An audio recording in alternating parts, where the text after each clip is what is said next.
E agora vamos receber o nosso querido Rodrigo Oliveira. Rodrigo Oliveira, o nosso querido representante do mercado financeiro, da economia, o nosso sucupira que sabe tudo sobre tudo desses assuntos, mas que hoje, como ele avisou ontem, não está presente aqui ao vivo, mas ele deixou uma gravação falando sobre esse momento surpreendente do varejo brasileiro. O varejo está numa fase muito exuberante, talvez já antevendo a queda cada vez maior da taxa de juros, a inflação em baixa, aqui no Brasil pelo menos. Vamos entender melhor este quadro que o nosso Rodrigo Oliveira pintou para a gente. Roda o VT dele. O resumo do meio do dia para você ficar por dentro de tudo o que acontece no país. Boa tarde, pessoal. Boa tarde, Inácio. Boa tarde, pessoal do chat aí. Eu não estou ao vivo, então isto é uma gravação. Acalmem-se. Cerca aí de meia hora antes disso ir ao ar, mas para tentar deixar aí o mais próximo possível da realidade momentânea. O que eu gostaria de falar hoje? Saiu os dados do varejo, né? O IBGE mede aí as vendas no varejo, e aí, rapaz, que os economistas foram pegos aí no contrapé. A expectativa era de uma retração nas vendas do varejo, né? A dona Luiz Helena, lá da Magalu, vai ficar feliz hoje, deve estar muito feliz esses meses todos, né? É a primeira vez desde 2022, setembro de 2022, que o varejo não tinha expansão de vendas 2 meses consecutivos e está na máxima histórica, está vendendo como nunca. Olha aí, dona Magalu, olha a vida melhorando, aquele carnezinho gostoso que a senhora falava, está aí. Olha só, deixa eu só falar os números para vocês aqui. A expectativa, então, de recuo de 1,5% na venda do varejo, no volume de vendas do varejo, mês contra mês, né? Fevereiro contra janeiro, subiu 1%. E o mês anterior, de janeiro, que tinha subido 2,5%, foi revisado para 2,8%.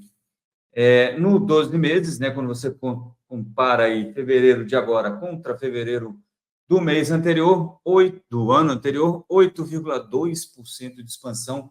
A expectativa era de 3,7%. O número anterior foi revisado um pouquinho para baixo, de 4,1% para 4,0%. Quando você pega aí o varejo ampliado, que aí coloca também nos números venda de automóveis, partes, peças, materiais de construção e outras cositas mais, a expectativa era de uma queda também nas vendas de 0,8%, houve um crescimento de 1,2%, e o mês anterior, na leitura mensal, o mês anterior de janeiro foi revisado de 2,4% para 2,8% também. Então, varejo forte, bom para as empresas de varejo, mas deixa uma pulga atrás da orelha aí sobre, como é que a gente fala? Juros, né? Taxa Selic. E aí, amigos, é o seguinte, o Brasil está olhando bastante para fora, para o que está acontecendo lá nos Estados Unidos. Hoje saiu o PPI, que é a inflação ao produtor, veio praticamente em linha, né, com o que se estava esperando,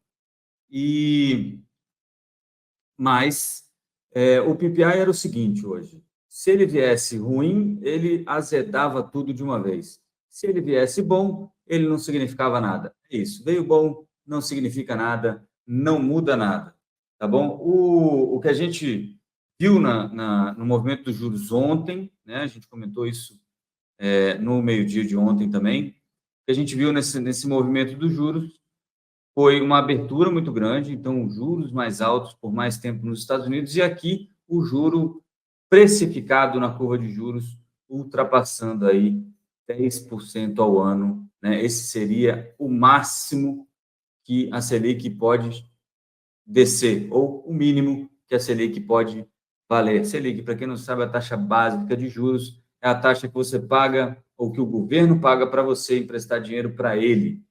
Isso quer dizer que todos os outros juros vão ser mais altos que esses juros da Selic. Por isso que aquela conversa, mas eu juro de 10% ao ano, onde é que acha isso? Acha lá no Tesouro Direto. Você empresta dinheiro para o governo te paga 10% ao ano. Claro que ele morde um pouquinho ali no imposto de renda, porque as coisas são assim. Mas, de qualquer maneira, essa é a taxa de referência para o mercado brasileiro. A partir daí é que todo mundo vai emprestando para outros lugares, mas cobra um prêmio, né? Se você vai emprestar para o cunhado, você pensa, olha só, esse cunhado sabe imprimir dinheiro? Não tem como imprimir dinheiro. Então, o juro vai ser mais alto do que o juro cobrado pelo governo, beleza? O PPA, então, em linha, os juros praticamente ficaram no mesmo lugar aí, sem muitos movimentos, logo que saiu o número, mas agora, neste momentinho, coisas importantes que aconteceram. Selic acima de 10%, como a gente já falou, e isso também é um reflexo das apostas de quando vai começar ou vão começar os cortes nos juros lá nos Estados Unidos. A Selic deles lá chama Fed Funds.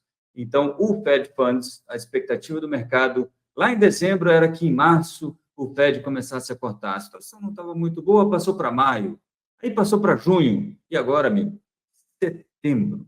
A precificação da curva é quanto os operadores de mercado, agentes de mercado, estão precificando, estão pagando para ver esse juro lá na frente, né? Então, eles colocam o dinheiro deles apostando, de grosso modo aqui, em quando vai começar essa queda de juros, e a aposta mais forte agora é setembro. Abandonaram junho e julho de uma vez só ontem, e agora setembro, e talvez só 1 ou 2 cortes nos Estados Unidos. Até bem pouco tempo atrás, eram 3 cortes previstos, é o que está no dot plot, que é um gráfico de pontos que indica o que os membros do Fed estão pensando para a taxa de juros durante o ano. Lá tem a mediana, tá, em 3 cortes de 0,25, mais a curva de juros, a curva futura de juros de mercado aqui nos Estados Unidos, precificada 2 cortes somente, e talvez nem chegue a isso, viu? Por aqui, os juros voltaram a subir hoje, como eu falei, Selic a 10%. Se você olhar aí para a curva, subindo aí no miolo, cerca de 10 a 12 pontos base, já falei o que é um ponto base, 100 pontos base, 1 ponto percentual. Quando eu falo 10 pontos base, seria 0,12 ou 0,10 ponto percentual, beleza? Nesse momento que eu falo aqui para vocês, Ibovespa em queda, nem vou falar os números porque já vai estar desatualizado, mas Ibovespa em queda, boa parte das 86 ações no vermelho, assim como foi ontem. Ontem o Ibovespa fechou com apenas 6 ações no azul, né, no verdinho, né, com ganhos, e o resto, as 80, com prejuízo ou com perdas, né? Hoje, mais ou menos a mesma coisa, 71 ações em queda. Eletrobras, Petrobras e Bradesco estão piruando os maiores detratores do índice, agora no começo da manhã, na metade da manhã, e Ambev, JBS e Multiplan entre as maiores contribuições positivas para o índice. Tá? Aqui está no negativo, e eu imagino que vai ser assim praticamente durante o dia todo. Uma última, como é que a gente fala? Uma última informaçãozinha aqui para vocês. O dólar, né? O que acontece? E aí, gente, a gente tem que entender isso. O dólar, né? Como é que uma das variáveis que fazem uma moeda subir ou cair é o juro. Afinal de contas, você tem que ter aquela moeda para poder emprestar o dinheiro para o governo, tá? Eu estou oversimplificando esse negócio para todo mundo entender, tá bom? Mas você pega real, empresta para o governo e pega os juros, certo? Isso faz o quê? Se o juro estiver mais alto aqui, o pessoal vem aqui, compra real, entrega muito dólar, aí o dólar cai, certo? Se o juro vai ficar alto lá nos Estados Unidos, você começa a pensar, poxa, mas lá parece mais tranquila a economia, né? Parece que o pessoal não inventa MP da energia elétrica, que, né, desfaz contratos e aquelas coisas. Estou falando da MP 579, lá em 2012. Não tem esse negócio de, olha, o contrato com fulano a gente vai desfazer porque fulano anda falando demais, né? Aquela coisa de campo de futebol, né? Fala demais. Não, lá nos Estados Unidos as coisas parecem um pouquinho mais tranquilas, o que é mais ou menos, né? Vocês lembram que a 3G Capital, do nosso querido Lehman, Teles e Sicupira estava envolvida naquela provável fraude contábil lá nos Estados Unidos, quando da fusão da Kraft e da Heinz, né? Mas né, acontece lá também. Mas, de qualquer maneira, o mundo enxerga os Estados Unidos como mais seguro, como uma economia mais segura. Se o juro vai ficar mais alto por lá, o dólar se valoriza, tá bom? Não tem muito a ver com o que a gente pode fazer por aqui, tá? O dólar hoje subindo 0,22 a 5,09, tá? Enquanto eu falo aqui, deve ficar mais ou menos isso aí no dia. E é mais ou menos isso para o nosso dia aqui de mercado financeiro, economia. Muita crítica aqui, só para passar rapidinho pela parte política e econômica, muita crítica de economistas especialistas com a MP da energia elétrica, alguns aí esperando, a gente até falou disso, que a conta de energia volte a subir lá na frente, e além disso também a autorização que a Câmara concedeu ao governo para abocanhar aí 15 bilhões de créditos extraordinários. A Esther Dweck, ministra de Gestão, quer usar parte desse dinheiro para dar aumento para os servidores, o Haddad faz de conta que não quer, o Lula disse que, olha só, vamos conversar porque não queremos greve, e enquanto isso, la nave va. Para os parlamentares, o que está em jogo? 5,6 bilhões de emendas parlamentares que devem cair lá na sessão do Congresso Nacional na semana que vem, porque foi vetado, deve cair o veto, né? O presidente Lula vetou esse dispositivo na LDO, o Congresso, obviamente, vai derrubar, e para ser pago os 5,6, parece que houve um pequeno acordo de liberar esses 15, pouquinho mais de 15 bilhões para o governo, tá bom?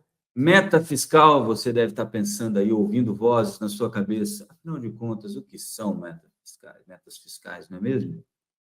Se tiver um déficit de 0,5, alguém disse por aí, qual é o problema?